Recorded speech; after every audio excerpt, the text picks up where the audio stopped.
Rule number 2, ask for more than you expect to get in the negotiating process. Henry Kissinger, who, as you know, is Richard Nixon's Secretary of State, opened up China, changed the whole world for us doing that. He went so far as to say this: effectiveness at the bargaining table depends on your ability, that's how well you can do it, your ability to overstate your initial demands. Now, that's kind of interesting, isn't it? That's one of the top international negotiators of last century saying, I'll tell you up front, if you're going to negotiate with me, I'm going to ask for more than you will give me. But even though you know that, it's still a very good negotiating principle to follow. So I want you to give me some reasons now why it's a good idea for your salespeople to ask for more than they expect to get. Why should they ask for list price even though they're absolutely convinced that they're not going to be able to get that much for it? Why should they ask that customer for a guarantee that you will get all of their business in future even though they don't think for a moment you can do that? In the back. It got something to give away, right?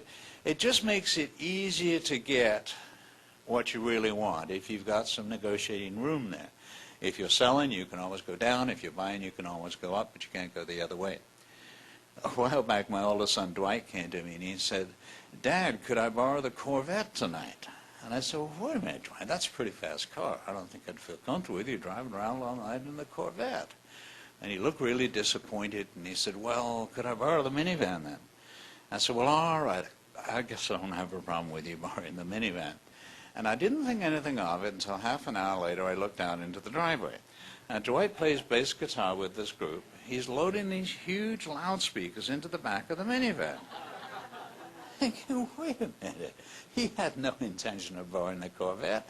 He just knew ask for more you expect to get makes it a lot easier to get what you really want. Give me another reason. Say that again?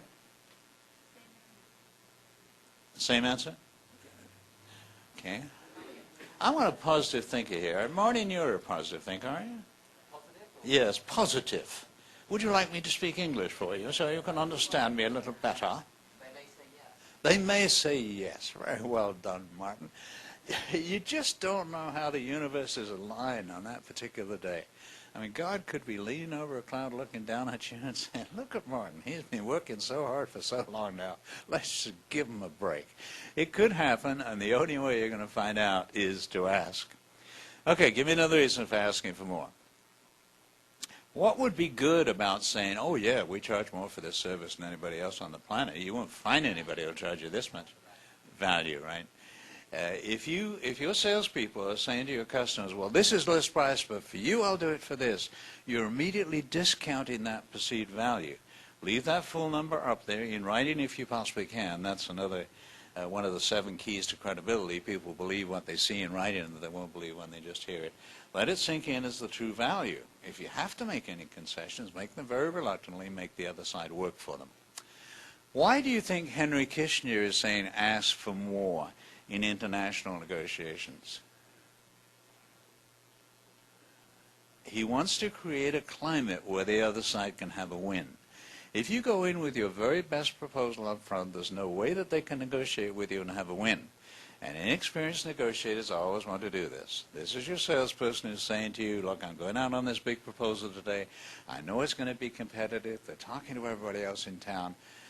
Let me cut the price up front, otherwise we won't stand a chance of getting it. Experienced negotiators know the power of asking for more, reluctantly backing off of that position, servicing the perception that they won in the negotiation. So here again, we've got a very simple principle, very easy to understand, but look at all the reasons for doing it. It gives you some room to negotiate, you said, which makes it easy to get what you really want. Martin said you might just get it, and the only way you're going to find out is to ask. It raises the perceived value of your product or service. Here's the key one for negotiators. It creates a climate where the other side can win, and here's another one. It prevents deadlocks when dealing with an egotistical person. Now, all I really mean by egotistical person is someone who is proud of their ability to negotiate.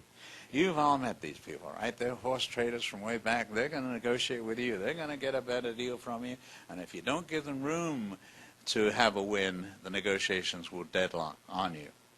So, ask for more.